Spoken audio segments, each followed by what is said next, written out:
The St. Louis Cardinals were 3-3 in their last 6 games. They were swept by the Mariners. Then now they've won 3 in a row against the Pirates.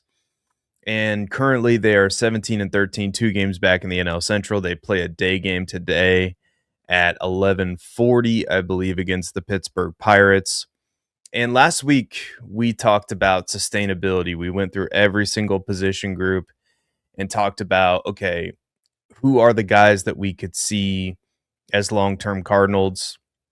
And is the play more specifically sustainable this year? Well, today, I don't know exactly what the theme should be, but I think it might be resiliency because I just continue to be impressed by this team. And I know it's not a perfect team. I know it's probably not a team that's going to win the NL Central or go to the playoffs or any of that. But what I was hoping for as a Cardinals fan was to see competitive baseball and to see players emerge. I wanted to see JJ Weatherholt be a competent major league player and to show signs of being a potential difference maker for the team. I wanted to see players like Jordan Walker and Ivan Herrera and Alec Burleson progress. I wanted to see what the Cardinals had in Victor Scott and Nathan Church. And some of that has come to fruition in ways that I didn't expect, especially after spring training with Jordan Walker. But this team is really resilient and they find ways to win and they're gritty and they play with enthusiasm and passion and I know I've said it before on this podcast, but JJ Weatherholt is just so damn impressive. He continues to impress, especially over his last 7 games. Over this stretch of games, he's really taken another step. He's hitting 346, 3 home runs in the last 7 games, 4 RBIs, 3 doubles, a 393 on base percentage, which isn't shocking that that's high because it's JJ Weatherholt and his on base percentage is going to be high throughout his whole career. An 808 slug and a 1.201 OPS, which brings his totals for the year up to 248, 6 home runs, 15 RBIs, 370 on base percentage, a 451 slug, a 821 OPS, and his wins above replacement are the second highest on the team, with Jordan Walker at 1.6 being the highest. And then you go over to his baseball savant page. And this is kind of my go-to to figure out, okay, is this sustainable long term? And Jordan Walker's baseball savant page is, as bright can get red, aside from the chase rate and the K rate. JJ Weatherholt, aside from his expected batting average, which is in the 26th percentile at 225, he's hitting 248. Other than that, everything is above the 50th percentile, with, not surprisingly, his chase rate being in the upper part of the percentile, 86th percentile, 60th percentile whiff rate, 72nd percentile K rate, 75th percentile walk rate, hard hit rate, 68th percentile, if my eyes work here, squared up rate, 66th percentile, expected slugging above average, expected on base above average, and his range as a fielder and his defensive ability. I mean, you've seen some wild plays from him defensively at second base, and that historically, at least until Brendan Donovan came along, and way once upon a time they had Fernando Vina, but I just remember the Cardinals at second base specifically, that kind of being a rotation of guys. And it feels like JJ Weatherholt at 23 years old can be your everyday second baseman for the next 15 years potentially, which would take him to age 38, but and he would be an older player, but just the way he plays, and he's a little bit on the smaller side, 5'9", 190, but that really doesn't matter in baseball, size, as long as he continues to produce in the way that he's producing. And I can't help to, and I think it's important, but his demeanor, he just knows how to carry himself. He carries himself like somebody who's been in the big leagues for 10 plus years. And I think that the Cardinals, with him as a part of the foundation, and we'll see what happens with some of these other players. We'll see if Jordan Walker, and we'll talk about him in a bit. We'll see if he can continue to do what he's done. And he's slowed down a little bit, especially with the home runs. But, his average over the last week, 2 weeks has been much closer to his average up to this point, which makes sense for Jordan Walker. But we'll get to Jordan Walker in a minute. I also want to talk about Ivan Herrera and highlight some other players that have been red hot over this last week. Ivan Herrera, 333 average, a home run, 2 RBIs, 556 on base percentage, 667 slugging percentage, and a 1.222 OPS, which brings his total on the season, or his counting stats rather, to 248, 4 home runs, 14 RBIs, 420 on base percentage, 429 slug, 849 OPS, and a WAR of 1. And he's tied for number 8 in all of baseball in his on base percentage. And I remember reading this Baseball Savant maybe a week ago, and his walk rate was in the 20th percent. Like I think he was 21.3% walk rate at the time. Now that's dipped a little bit, all the way down to 17.3%, which is still in the upper 90th percentile, 93rd percentile, according to Baseball Savant. And I understand that Jordan Walker's Baseball Savant page is really good, but if you get time, just go check out Ivan Herrera's Baseball Savant page to try to understand if he's going to be a part of the next great Cardinals team, because I think he is, given this. Now, position versatility might be an issue because defensively, he's still not a great catcher at throwing runners out. I think he's improved, but if he's going to be a DH, and that's all the position flexibility he's going to have, I remember them talking about potentially trying him out in the outfield. I don't know how that would work, but you cannot deny that he is, when he's hitting right, his bat is a plus. And just go look at his Baseball Savant page. His expected batting average is 278, which is 30 points higher than what it currently is. Expected slugging, 50 points higher than what it currently is at 471. He doesn't strike out. He walks at an insane rate. He has a great eye at the plate. He's just a great hitter. And these are players that you want to have on your baseball team long term, I would think. Now, if you go down to the catching and his fielding rating, his framing's not good, his blocks above average is not good, and his caught stealing is not good. Like, defensively as a catcher, he's not good, but he's going to give you offense. And I would think that you would pair him with a more defensive catcher and then rotate between him catching and him being just the DH. But I don't know. I don't know what the Cardinals' plan would be for him. And it's going to be interesting, too, because we talked about the prospects that the Cardinals have coming through the system. A lot of them are catchers. And I don't know. So it doesn't have anything to do with his ability. It would have everything to do if the Cardinals can find a catcher that can hit, that can also be a good defensive catcher, then what happens to Ivan Herrera. But regardless, he's been impressive, and the advanced metrics would bear that out. And I just think players like him on the team, with all the depth they have at catcher, I wonder if that's where the Cardinals go. And we'll talk about starting pitching here in a little bit and how there have been some good and some bad in terms of starting pitching. But I wonder if that's where the Cardinals go to find starting pitching help if they need it. I wonder if it's going to be a trade of minor league players. Maybe Kyle Bloom identifies a minor league pitcher that he can acquire. But, it wouldn't shock me. But it is also, I think, important to bear out, or to go through the process of seeing, okay, can Kyle Leahy turn it around? Is Matthew Liberatore, is he more of the opening day starter, or is he more towards one of the worst pitchers in baseball, like we've seen over the last few starts that he's made? He's not been good, but we'll get to that. Nathan Church and Pedro Pages, I just want to highlight this real briefly. Nathan Church robbed a home run last night to win the game.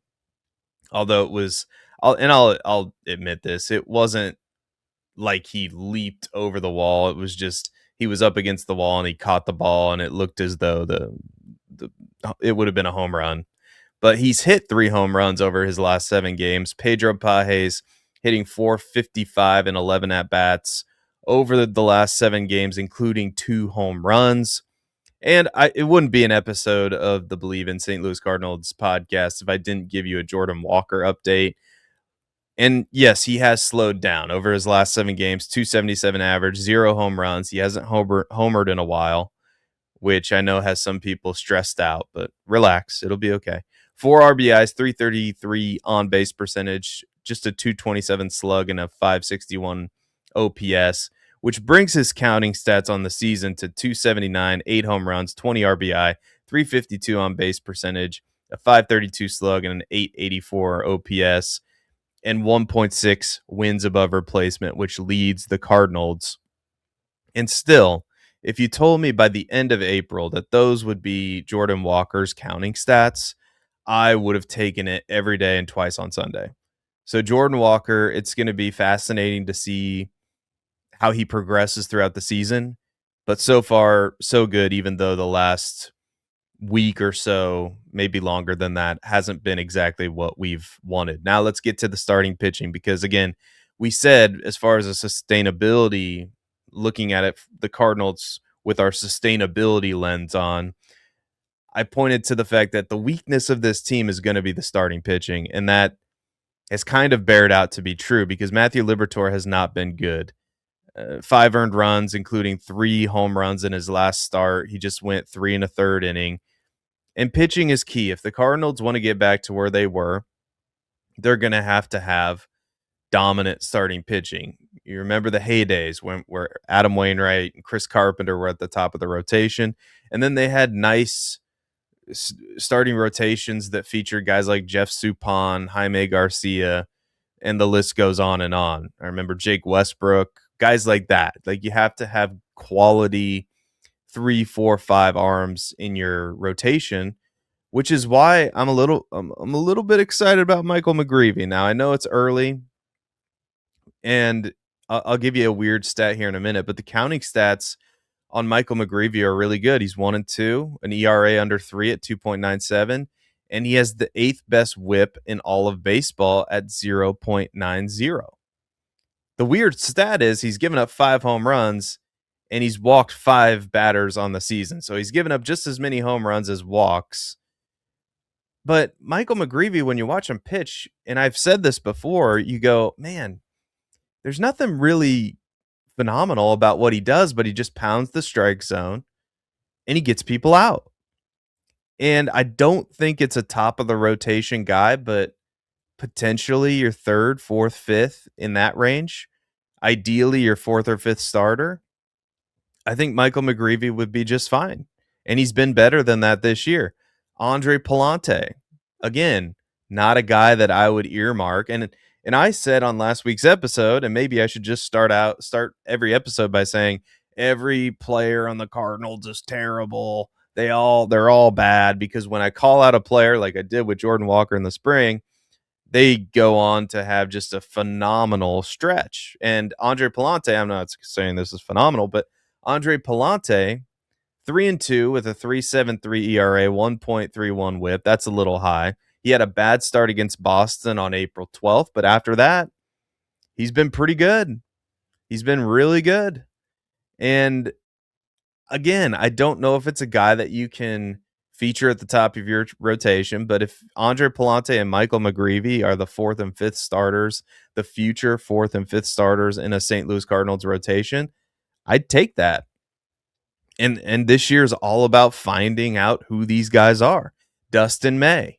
And we talked about on last week's episode how there are some players emerging like Riley O'Brien, Dustin May being one of them, that if they can kind of have a good season, the Cardinals are going to have some flexibility because they don't have anybody on the books for next year.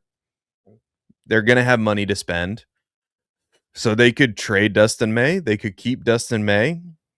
And the counting stats are bad. The counting stats are 3-2, 5.28 ERA, and a WHIP over 1.5, 1.53. But the Cardinals have won 4 straight games in which Dustin May has started. In his last 4 games, in his last 4 starts, May has gone at least 5 1/3 innings pitched and has given up no more than 2 earned runs in any of his last 4 games. That's trending in the right direction. But I will say Matthew Liberatore at the top. Matthew Liberatore has not been good. And I don't know what quite to say. In against the Mets, 6 innings pitched, only 3 hits, 1 earned run. Then the next week, 4 earned runs given up in 5 innings. The next week after that, 4 earned runs in 5 innings. Then he has a good start against Houston, 1 earned run in 6 innings. But then against Seattle, in a game the Cardinals lost 11-9. So if Matthew Liberatore would have been just average, giving up 3 or 4 earned runs instead of 5, then the Cardinals maybe win that game. But he gives up 3 home runs. I don't know why I said 3 or 4 earned runs, because the Cardinals, if he would have given up just 3 earned runs, it would have been a tie game, and then you never know. But 4 earned runs, the Cardinals still would have lost. Anyway, that was kind of dumb on my part. Apologies. But against Seattle, 3 1/3 innings pitched, 5 earned runs, 3 home runs given up. Now, he's not walking a ton of guys. Only 1 walk in the last game, 2 walks the game before that, 3 walks against the Guardians, 2 walks and then 1 walk. But he's also not striking guys out. And he's not going super deep into games. I know 5 innings, 6 innings is kind of the norm. But going 3 1/3 against Seattle and just getting pounded, that's not top of the rotation stuff. And it's just, I don't know what, because I think Matthew Liberatore is better than that. I do. But he's not been very good to this point. And then, Kyle Leahy is what Kyle Leahy is, and I'm willing to give him some grace. But also Matthew Liberatore's 26 years old too. So kind of graduating out of whether or not he's a young player anymore. And you're kind of starting to see what he is. Now, again, can he develop into a guy who's at least a part of the rotation in the future? Probably.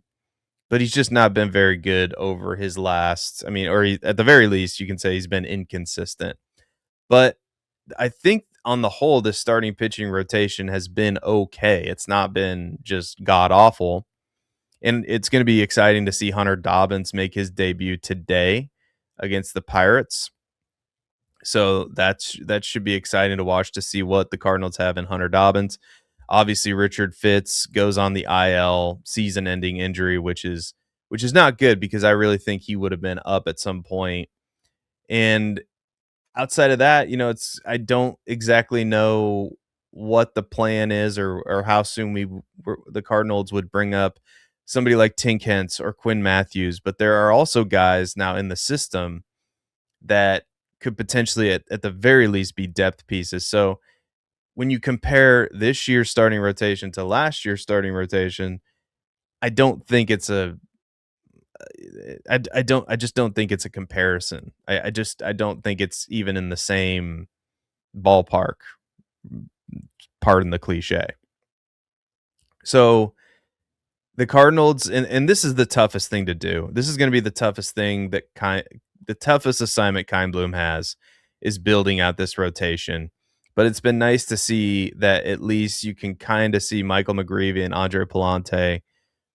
They've proven to be capable. Dustin May, proven to be capable. Nothing that's going to wow you. Nothing that you're going to feel confident about throwing out there in a playoff series at the very start of the series, but capable. And potentially guys that can fill rotation spots. Now let's go to what's on tap, presented by any beer company that wants it. Hunter Dobbins, as we mentioned.